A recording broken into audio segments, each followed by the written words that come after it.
Hello hello යාළුවනේ කොහොමද මේ බලන්නකො අපේ චාමර අයියටයි අයිසෝ ස්පීඩ් හම්බෙලා. අපි බලමු මේ චාමර අයියා මොනවද අයිසෝ ස්පීඩ් එක කියන්නේ කියලා. මේකට හැපැත්තේ මේකට හැපැත්තේ තමයි මේ ඕම් බලන්න අර කොඩි දාලා තියෙන්නේ. ඒකට හැපැත්තේ දිග පොල්ලවත් තමයි. ඒකට පල්ලෙවත් තමයි.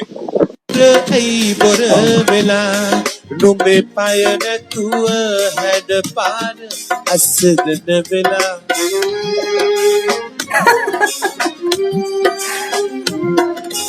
මාදුවේ ගංගියුර hey, bora vela, numbe paya නැතුව හැඩ පාර දුක් බර වෙලා ගඟ අයිනේ අපි එන්නා කරමින් කතා මෙව්හීද අදහන්න බැරි දැන් තමයි වෙරළු ගෙඩි පැහෙන කාලේ දුම පැන්ද ආලේ මගේ වත්ත තියෙන්නේ මේකට හැපැත්තේ මේ